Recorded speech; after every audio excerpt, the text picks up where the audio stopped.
بہادر چھوٹی گلہری اور طوفان۔ لمبے درختوں اور رنگ برنگے پھولوں سے بھرے ایک خوبصورت جنگل میں سیمی نام کی ایک چھوٹی بہادر گلہری رہتی تھی۔ سیمی دوسری گلہریوں کی طرح نہیں تھی، جبکہ ان میں سے زیادہ تر سیاہ بادلوں اور گرج چمک سے خوفزدہ تھے۔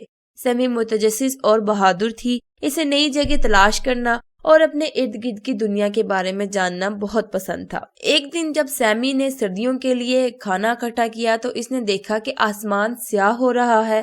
بڑے بھاری بادل اندر گھومنے لگے اور جلد ہی ہوا چیخنے لگی۔ جنگل کے دوسرے جانور جلدی جلدی اپنے گھر کو چلے گئے، لیکن سیمی نے کچھ دیر باہر رہنے کا عزم رکھا۔ سیمی نے سوچا، میں حیران ہوں کہ قریب سے طوفان کیسا لگتا ہے، شاید میں آج کچھ نیا سیکھ سکوں۔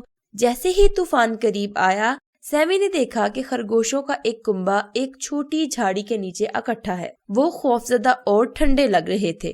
سیمی نے خوشگوار مسکراہٹ کے ساتھ کہا، فکر مت کرو، میں قریب ہی ایک بڑا محفوظ درخت جانتی ہوں، میرے پیچھے چلیں اور ہم سب طوفان سے محفوظ رہیں گے۔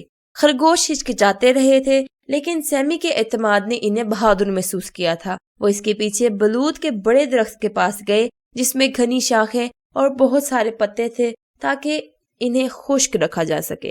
جیسے ہی وہ درخت کے پاس پہنچے، بارش برسنے لگی اور دور دور تک گرج چمکنے لگی۔ خرگوش کانپ گئے، لیکن سیمی پرسکون رہی۔ وہ درخت پر چڑھ گئی اور جلدی سے اپنے نئے دوستوں کے لیے پناہ گاہ بنانے کے لیے کچھ بڑے پتے اکٹھے کر لیے۔ سیمی نے خرگوشوں کے اوپر پتوں کو ترتیب دیتے ہوئے کہا، اب ہم خشک اور گرم رہیں گے، طوفان جلد ہی گزر جائے گا اور ہم یہاں محفوظ رہیں گے۔ خرگوشوں نے سیمی کی مہربانی اور بہادری کا شکریہ ادا کیا۔ بارش اور گرج کی آواز سن کر وہ سب پناہ گاہ کے نیچے اکٹھے ہو گئے۔ سیمی نے اپنے حوصلہ کو برقرار رکھنے کے لیے انہیں کچھ کہانیاں سنائی اور جلد ہی وہ سب ہنسنے لگے اور بہت بہتر محسوس کر رہے تھے۔ تھوڑی دیر بعد طوفان گزرنے لگا، بادل صاف ہو گئے اور سورج ان کے پیچھے سے جھانکا۔ جنگل گیلا اور چمکدار تھا، لیکن ہوا تازہ اور صاف تھی۔ سیمی نے ادھر ادھر دیکھتے ہوئے کہا، دیکھتے ہو، طوفان اتنا بھی برا نہیں تھا، اب ہمارے پاس سنانے کے لیے ایک نئی کہانی ہے۔ خرگوش مسکرائے اور سیمی کی بہادری اور تیز سوچ کے لیے دوبارہ شکریہ ادا کیا۔